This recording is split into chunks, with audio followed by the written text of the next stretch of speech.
नमस्कार। खबरों की दुनिया न्यूज में आपका स्वागत है। आज हमारे साथ मौजूद है सुल्तानपुर के सदर क्षेत्र से पूर्व में सांसद रह चुके मोहम्मद ताहिर खान जी। आज हम उनकी जिंदगी के बारे में, उनके राजनीतिक करियर के बारे में जानेंगे। ताहिर खान जी, हमारे इस खास कार्यक्रम में आपका स्वागत है। हम सब अपने पूरे खासतौर से उत्तर प्रदेश के लोगों को और सुल्तानपुर के लोगों को मैं अपने दिल की गहराइयों से मुबारकबाद देता हूं और ये दुआ करता हूं कि वो पालनहार सब शक्तिमान जो कायनात का मालिक है सुल्तानपुर के लोगों को और उत्तर प्रदेश के लोगों को खुशहाल रखे और जीवन के हर क्षेत्र में हमारे लोग डेवलप करें और हमारे उत्तर प्रदेश को और सुल्तानपुर को पूरे हिंदुस्तान में अच्छा से अच्छा मुकाम हासिल हो। हम छोटी सी उम्र 23.5 साल की उम्र से ही राजनीति में हम 23 साल की उम्र से एक्टिव हो गए और सोच बचपन से ही थी। हमारे दादा थे खान बहादुर, जिनको खिताब मिला था ब्रिटिश टाइम में, उन्होंने भी खिदमत किया। सुल्तानपुर का लेआउट प्लान उन्हीं का बनाया हुआ है। कलेक्टर हमारे किराएदार थे ब्रिटिश टाइम से लेकर के बाद में, और हमारे दादा ने बड़ी मेहनत की बेचोखा साहब ने जी। तो उन्होंने सबकी मदद की, सर्वन समाज को जोड़ के चले। उनकी जब हिस्ट्री हम सुनते थे तो जो है बहुत उससे एक सोच पैदा हुई और एक दर्द था कि हिंदुस्तान के लिए हमें और खासतौर से अपने जिले के लिए कुछ करना है। और उसके तहत हमने राजनीति में कदम रखी कि सर्वन समाज का विकास करना है, सारी जातियों को जोड़ के चलना है, हिंदू मुसलमान दोनों को एक धागे में लपेट करके और अपने गले में डाल लेना है। अच्छा, जैसा कि आपने बताया कि आपने अपने राजनीतिक करियर की शुरुआत 23 वर्ष की उम्र में की, तो क्या ये आपके शायद युग है कि हम ये युवावस्था की होती है, तो राजनीतिक करियर को शुरुआत करने में क्या किसी प्रकार के कोई व्यवधान नहीं आया? नहीं, व्यवधान कोई दिक्कत नहीं हुई, बस सब लोगों का आशीर्वाद था, हमारे माँ बाप की दुआएं थी, माँ का प्यार था, बाप का परिवार के लोग हमारे काफी कोऑपरेट किए, सब अच्छे लोग हैं। तो सब सर्वन समाज के लोगों का बहुत ज्यादा प्यार था हमारे लिए हमेशा बचपन से जो है। अच्छा, देखा जाए ये जो आपका क्षेत्र है सुल्तानपुर का सदर, जो सुल्तानपुर है, अगर मुख्य रूप से हम देखें तो ग्रामीण क्षेत्रों में माना जाता है। क्या मैं सही कह रहा हूँ? नहीं, ऐसा कुछ नहीं है। हमने चौमुखी विकास किया और कमजोर था पहले 2004 से पहले, और कुछ विरोधियों ने साजिश भी की हमारे लोकसभा क्षेत्र को खत्म करने के लिए। 2 विधानसभा उठा के अमेठी में कर दिया, 2 प्रतापगढ़ में कर दिया और 1 विधानसभा उठा के कर दिया। इसको तोड़ने के लिए सुल्तानपुर को खत्म करने की साजिश की गई और 1 विधानसभा कर दी गई उसमें अम्बेडकर नगर में।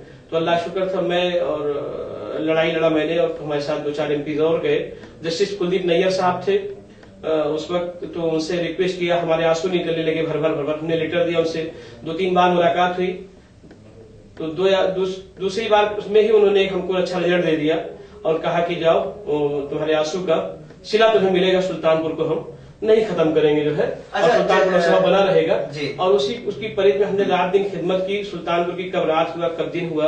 अच्छा, सुल्तानपुर में सांसद रहने के दौरान आपने किन मुख्य बिंदुओं पर जो है विकास कार्यों को किया? जैसे ब्रिटिश टाइम का एयरपोर्ट था, तो वहाँ पे उस एयरपोर्ट एकदम खंडहर पड़ा हुआ था, उसको हमने नवीनीकरण कराया। पार्लियामेंट में क्वेश्चन किया हमने और क्वेश्चन करके हमने जो है नेशनल एयरपोर्ट की मांग थी। तो अल्लाह शुक्र है कि ईश्वर की कृपा हुई कि नेशनल एयरपोर्ट तो नहीं मैंने उसको बना पाए, मगर हमने ब्रिटिश टाइम के एयरपोर्ट को नवीनीकरण करा करके और ट्रेनिंग स्कूल खुलवा दिया जो है। और साथ साथ जो है हमने सैकड़ों करोड़ रुपए ला करके ग्रामीण विकास मंत्री जनाब रघुवंश प्रसाद सिंह थे, उनसे हमने सैकड़ों करोड़ रुपए ला करके और कई 100 किलोमीटर सड़क जो है हमने पूरे लोकसभा में बनवाने का काम किया जो है। अच्छा, मैं और उसके अलावा जो है हमने पीएम शहीद साहब थे उस वक्त, उनसे हमने स्वर्गीय राजीव गांधी ग्रामीण फर्स्ट टाइम में ही हम ले आए अपने यहाँ योजना, और लाने के बाद जो है हमने एक बार 55 करोड़ रुपए ले आए। फिर पैसा कम पड़ा तो सप्लीमेंट्री स्कीम के तहत 142 करोड़ रुपए ले आए। फिर हमने शहरों के लिए एपीडीआरपी योजना के अंतर्गत 29 करोड़ रुपए जो है हम अपने शहर के लिए लाए और ला करके जो है हमने विकास कराने का काम किया। जगह जगह ट्रांसफार्मर, तार और पावर हाउस लगाने का काम किया। लगभग समस्याओं को हमने उसको काफी हद तक। अच्छा, आपका जो राजनीति जीवन है काफी संघर्षपूर्ण रहा। हाँ, काफी संघर्षपूर्ण रहा। और हमारे यहाँ एक पुल था रेलवे का गिरने वाला था, जो ब्रिटिश टाइम का बना हुआ था, हमारे घर ही के पास में है। तो उसको भी मैंने रेल मंत्री से वहाँ पार्लियामेंट में क्वेश्चन किया और रेल मंत्री से, क्योंकि हमारे पास स्टैंडिंग कमेटी यहाँ रेलवे था, तो हमने उतरेटिया से लेकर बनारस तक इलेक्ट्रिफिकेशन करवाया और साथ साथ जो है हमने जो पुल गिरने वाला था उसको नवीनीकरण करवाया। और एक बिलवाई स्टेशन पर दून एक्सप्रेस निकलती थी, तो वहां से चिन्मयानंद स्वामी गिरिराज मंत्री थे, उन्होंने उस ट्रेन को रुकवाने की कोशिश की, नहीं रुकवा पाए। और आप लोगों के मतलब ये कहिए हमारी जनता का प्यार था, आशीर्वाद था कि हमने पार्लियामेंट में क्वेश्चन किया और मैंने स्पीकर के माध्यम से लालू जी से कहा कि क्या हमको जब हमारी जनता जला देगी गाड़ी में बंद करके तब आप रोकेंगे, हमको अस्थायी तौर पर रोक दीजिए, अगर बिजनेस मिलता है तो आप अस्थायी तौर पर उसको रोक दीजिएगा। और अल्लाह शुक्र उसमें कामयाबी मिली, मगर हम रुकवाने के बाद वो नहीं रुकवा पाए, हार गए, और हम रुकवाने के बाद हार गए चुनाव। फिर भी हमको 2,04,000 वोट हमको जनता ने दिया हारने के बावजूद जो। अच्छा, खैर ये तो रही आपके जब आप सांसद थे उस समय के बाद। अब मैं आपसे थोड़ा अपने मुद्दे से एक विशेष प्रश्न ये करना चाहूंगा कि उत्तर प्रदेश की राजनीति जो है काफी जटिल राजनीति मानी जाती है। बात आपकी काट के कि मैं लाखों वोट से जीतने वाला एमपी था उस वक्त। 2004 में मैंने पेट्रोलियम मंत्री कैप्टन सिंह शर्मा को 1,10,000 वोट से हराया था, और माननीय शैलेंद्र सिंह जो सपा के प्रत्याशी थे उनको मैंने 1,04,000 वोट से हराया था, और 1.5 लाख के ऊपर वोटों से हमने भाजपा को हराने का काम किया था अपनी जनता के आशीर्वाद और दुआओं की बदौलत। तो मैंने जो है, और मैंने सर्जन समाज के लिए मैं खड़ा भी उतरने का काम किया।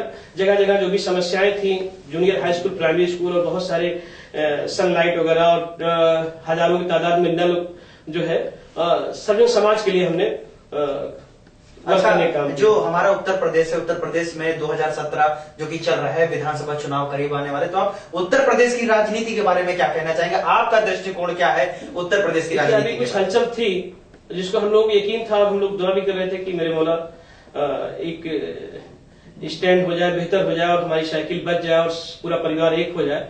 उसमें हम लोगों को हमारी दुआ कबूल हुई, अल्लाह ने उसको कबूल किया, क्योंकि हम वफादार कौम के लोग हैं। हम जहाँ रहते हैं बहुत दिल से रहते हैं, और हम पूर्वांचल में और पश्चिम में सभी में हम जगह जगह हम लोग रिश्तेदारियां हैं बड़े, तो हमें यकीन है कि हम सर्जन समाज को जोड़ के चल रहे हैं। पूर्वांचल में हम बड़ी तादाद में सीट जीत करके और माननीय अखिलेश साहब को दोबारा मुख्यमंत्री बनाएंगे इंशाअल्लाह ताला, और आने वाले टाइम में ईश्वर ने चाहा तो हम 2019 में उनको प्रधानमंत्री के रूप में देखना चाहते हैं। जनता अगर आपको दोबारा से प्रतिनिधित्व करने का मौका देती है तो जैसा कि आपने अपने पूर्व के कार्यों के बारे में बताया, उस समय के कार्यों से इस समय का जो माहौल है वो पूरी तरीके से बदल चुका है। तो अब अगर जनता आपको अपने प्रतिनिधि के तौर पे चुनती है, तब आपका मुख्य फोकस किस चीज पर रहेगा? मेन फोकस तो हमारा स्वास्थ्य और एजुकेशन पे था। उस टाइम भी मैंने जो है एक बार स्वास्थ्य मेला लगा करके मैंने करीब 20,000 लोगों का इलाज कराने का काम किया। नंबर 1 की दवाएं बंटवाई, और 6 महीना जिनका भी रजिस्ट्रेशन हुआ उनको दवाएं फ्री मिलती रही, और दोबारा फिर हमने जो है 13,000 लोगों का इलाज कराने का काम किया। तो मेन फोकस तो हमारा रहेगा, क्योंकि हमारा इलाका थोड़ा गरीब है, तो लघु कुटीर उद्योग धंधे कम है, इस वजह मेन तो हमारा स्वास्थ्य और शिक्षा पर रहेगा, ताकि लोग अपने पैरों पे जब एजुकेशन हो जाएगा तो जो है हमारे लोग अपने आप जो है वो एजुकेशन काफी हद तक हम लोगों ने सही कर लिया है, और जो कमी है उसको फिर पूरा करने का काम करेंगे जो। अच्छा, मैं आपसे अंतिम प्रश्न ये करना चाहूंगा कि ये जो नोटबंदी का फैसला है जिसने पूरे देश को हिला कर रख दिया था, उसके बारे में मैं आपके निजी विचार जानना चाह रहा हूँ। मैं ये चाहता हूँ कि आप अपने निजी विचार हमारे दर्शकों को बताएं। बताए ना कि देखिए छोटे छोटे बेचारे जो कमजोर लोग थे वो हैंड टू माउथ हो गए, जो बेचारे 300, 400, 500 कमा लेते थे पर डे, आज वो 100 रुपए, 125 रुपए, 50 रुपए तक सीमित हो गए। अच्छा, क्या एक किसानों के हालात बस से बदतर हो गए। तो क्या बताएं, बहुत ज्यादा कमेंट नहीं करना चाहता हूं, मगर सच्चाई है कि बहुत बुरा हाल है जो है। जी, मैं आपकी बात से सहमत हूं। मैं ये जानना चाह रहा हूं कि ये जो चुनाव होते हैं, आपको क्या लगता है कि पैसों की सबसे ज्यादा खपत चुनाव में ही होती है? ऐसा कुछ नहीं है। तो हम चुनाव आयोग का हम लोग थैंक्स शुक्रिया कहेंगे कि इतना कम पैसे में अब चुनाव होने लगा है, तो इससे जो है सभी को आसानी है। जो मीडियम क्लास का आदमी वो भी चुनाव लड़ सकता है और विधानसभा और लोकसभा में पहुंच सकता है जो है। तो ये थे हमारे साथ मोहम्मद ताहिर खान, सुल्तानपुर सदर से पूर्व सांसद। हमने इनकी जिंदगी के बारे में जाना। ताजा तरीन समाचारों के लिए लॉग ऑन करें www.खबरोंकीदुनिया.com। जय हिंद, जय भारत।